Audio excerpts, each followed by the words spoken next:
Hi everyone, Pam Gregory, astrologer. I'm going to be speaking to you today about the second half of February and the new moon that we have coming up on the 23rd in Pisces. But I'm also going to be talking about some other aspects around that.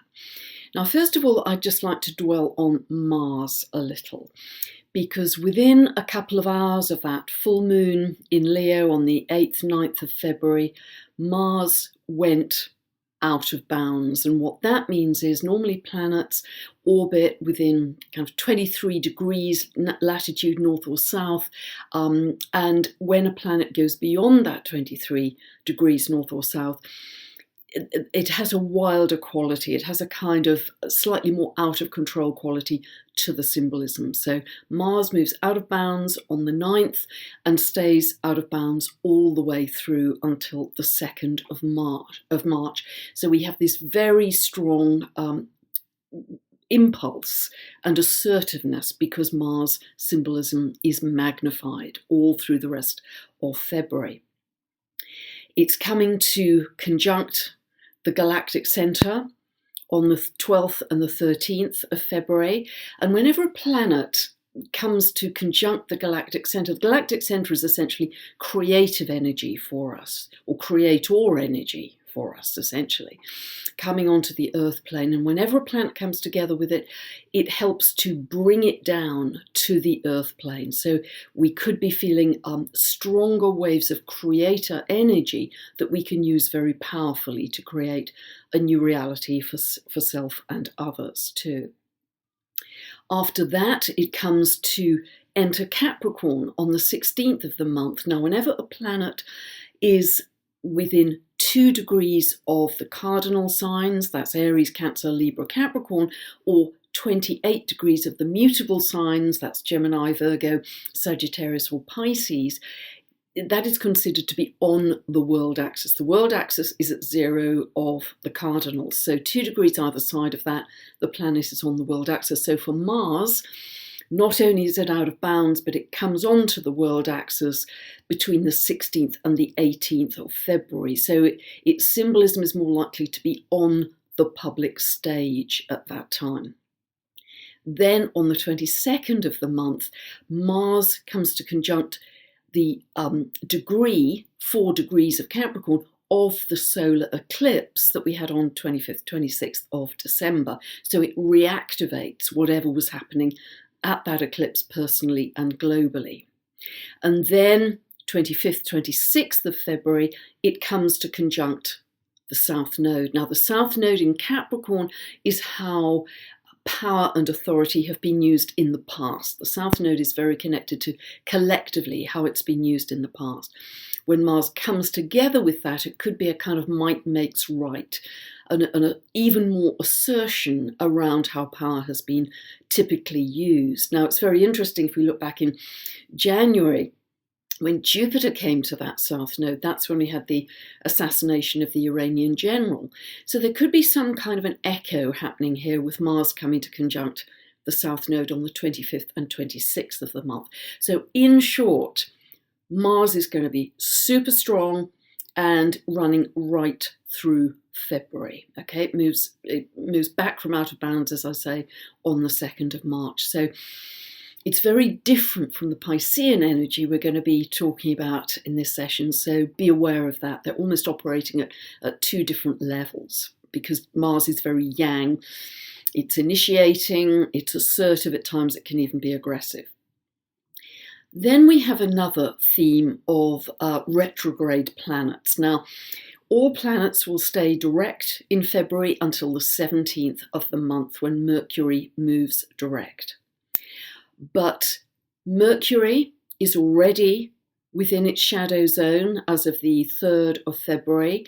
So is Saturn, and Jupiter will be entering its shadow zone on the 18th of February. Now, what shadow zone means is those planets are at the degree point to which they will retrograde when they begin their retrograde motion. Okay, so it's still considered, if you like, part of the retrograde phase. So I mentioned this last time, but I'm going to say it again because this is going to run for the whole of 2020, essentially.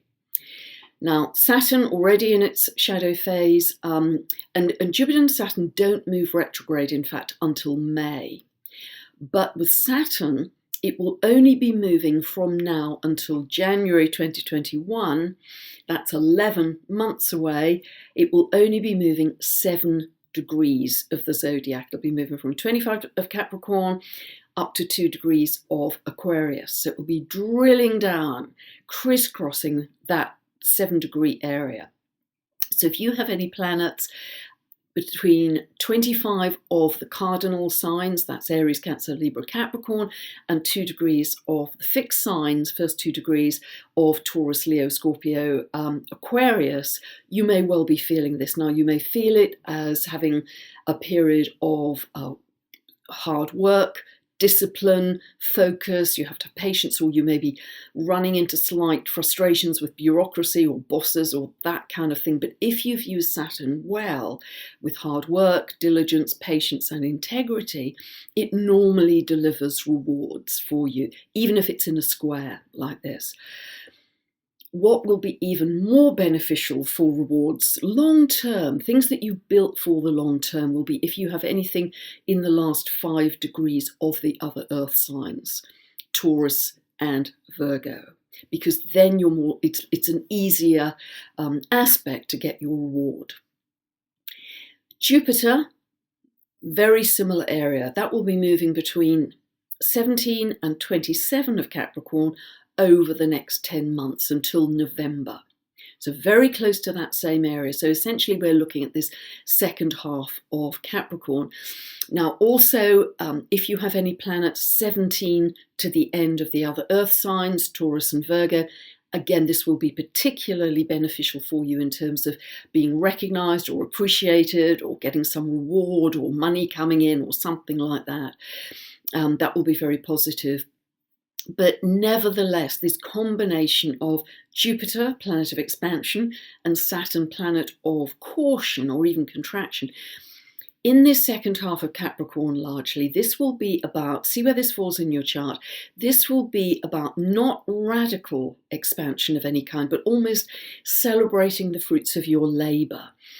Really feeling good about what you've built and consolidating it. It could be some cautious expansion, but nothing too radical, because Saturn always wants us to be careful. So that can be very, very productive for you as well. So now let's talk about Mercury.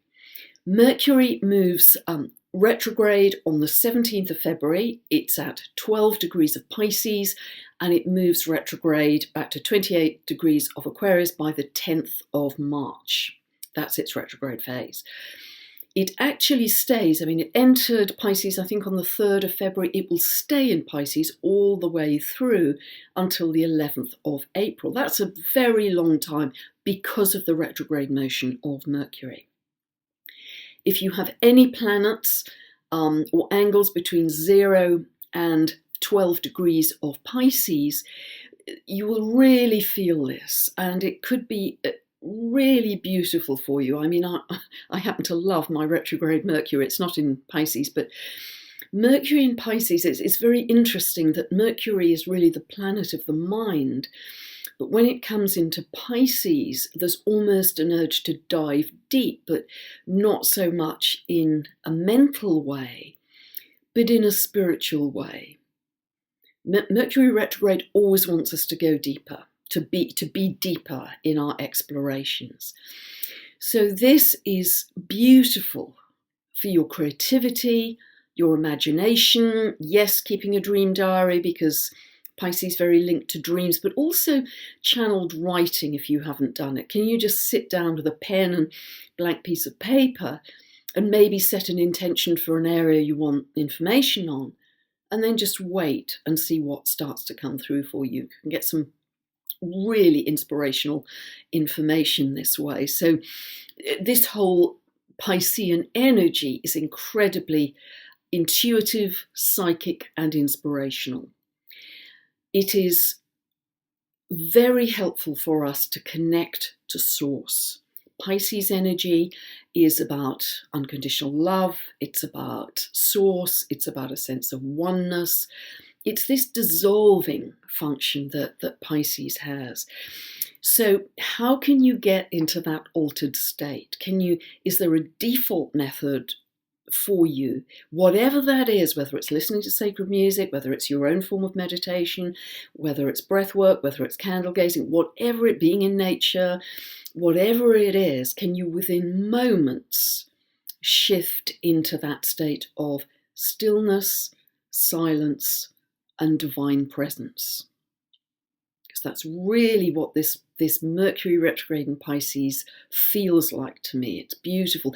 And remember the symbolism of Chariklo that, has created so much interest for people. And I think that's because the need for Chariklo's symbolism is so strong in the world. And if I won't repeat everything I've said about Chariklo's symbolism, just go back to earlier videos, December, January, and you'll find it. But essentially, for me, it's this Buddhist infinite state of being, this permanent stillness of divine presence, where body dissolves, time dissolves, space dissolves, identity dissolves, ego dissolves, and you're just really connected to Source in a very pure way. And I think that's really what this beautiful Mercury retrograde in Pisces is about. And I know there's a lot of hype on the internet, social media about retrograde Mercury. I personally love these times, and I'm going to be using it to write and to think more deeply, but particularly almost in a blending way, because Pisces is mutable water. It has this blending quality, which I'll again talk more about in a moment. Okay, so that takes us into the new moon. The new moon happens on the 23rd of February. It happens at 7:31 a.m. Pacific and 3:31 p.m. UK time, and it's at 4 degrees 28 minutes of Pisces. So see where that falls in your chart, and remember this is a new seed that you're planting.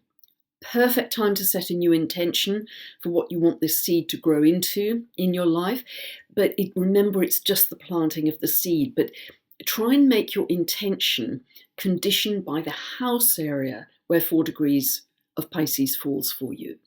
So it's falling in your 11th house. You want to make some new friendship groups. Falling in your 10th house. You're looking for a new project at work or even a new job. Condition it by the meaning of the house area. Now, the Pisces energy is very, very strong here because we have the sun and moon always conjunct at a new moon. We have Mercury retrograde and we have Neptune, ruler of Pisces. So those 4 planets in Pisces. So this really emphasizes this, dreamy, drifty, wonderful, blending energy, as I say, that is so exquisitely fine. It's very ethereal.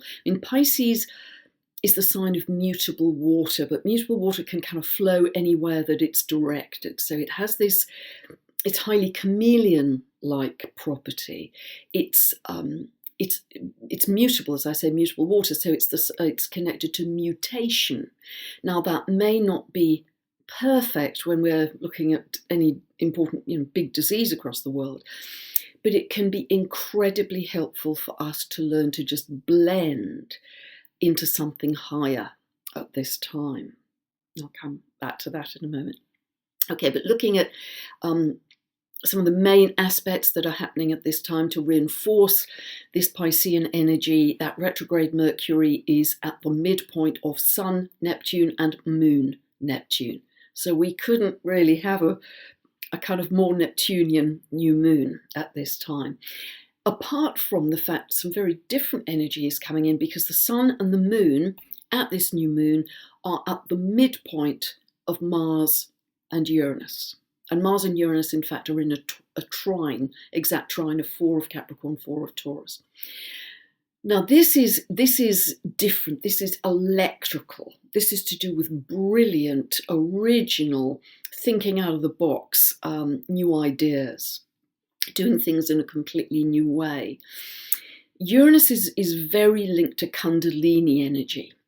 So if you can use your meditation at this time, and particularly strong breath work. Now, there are many, many forms of yogic breath work.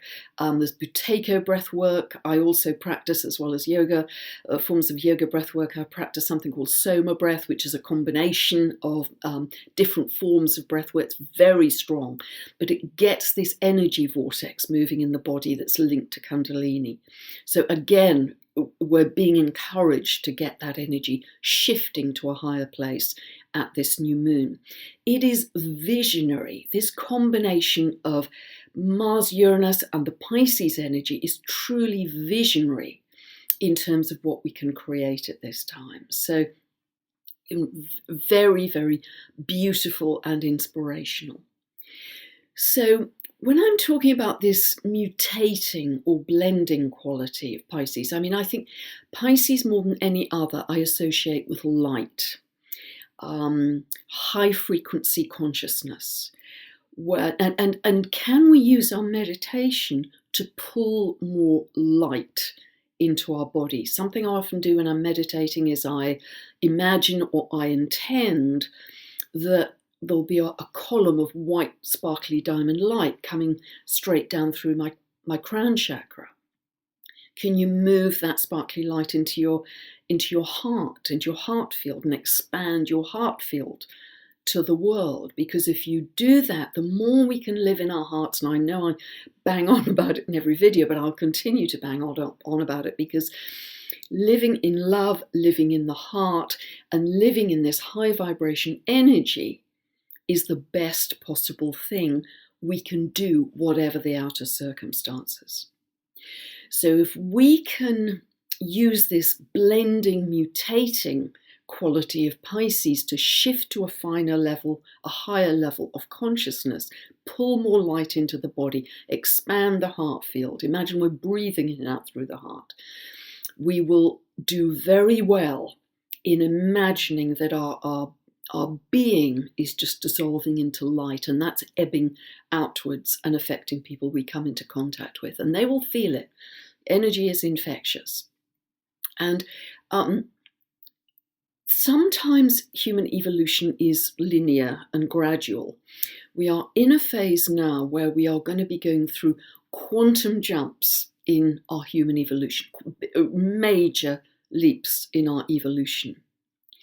But the higher our level of consciousness, the more we can optimize and maximize those opportunities that are coming towards us to really make those spectacular jumps. Because if we're kind of grizzling around in fear or moaning or negativity, we're not going to make the most of those quantum leaps. And I'm passionate about using astrology not only practically but spiritually, strategically, to make the most out of these very positive opportunities. Now, yes, we can admit that Mars is very strong and slightly out of control energy because it's out of bounds. And yes, the downside of Pisces, all this Pisces energy is muddledom and confusion and misjudgment. And are we misjudging any aggressive action? Yes, we could perhaps see that manifesting. But we have to keep our individual vision high, because that is the way we are going to not only help our own reality, but send out that love to the world, send out that high quality frequency to the world. And the more we can do that, the better, because as I mentioned earlier, the energy shifts more towards Mars, because by the 25th, 26th of the month, Mars comes to conjunct the South Node, which I talked about at the beginning. Then the last couple of days of February, Venus in Aries comes to square Saturn and Pluto in Capricorn. So this happens with some frequency, that issues of independence and freedom come up in relationship versus the security, the status quo, the stability, but also the control in relationship. So there's a kind of tug of war, potentially, if these are aspecting your relationship planets or relationship houses in your chart. Remember, this too will pass. Venus will move on relatively quickly, so you don't necessarily have to make any big decisions, but be aware that that is the energy happening at the time. So really would encourage you to make the most of this almost kind of angelic, ethereal energy that can connect us to unconditional love, to oneness, and to source in this second half of February, because the energy in March is going to be really, really different, much more dynamic, very different quality. So make the most of what we have right now. And if you don't know where some of these aspects fall in the chart, your own birth chart, you can download your birth chart free from my website, pamgregory.com. And then if you go to this link above, just click on that. That will take you to my store. You can buy a 2-part tutorial video series that will explain everything you need to know about what this means for you. And not just this update that I do, but any update I will ever be doing. It will explain what these aspects mean for you, what the new moon, the full moons, the eclipses mean for you in your life. And it will really start you on your astrological journey, which is incredibly exciting and, believe me, lasts a lifetime. So I hope that's been helpful for you. If you'd like more information about my books, my teaching videos, or my very long monthly newsletter, just check out my website, pamgregory.com. And in the meantime, have a beautiful, light and love-filled new moon in Pisces on the 23rd. Bye for now.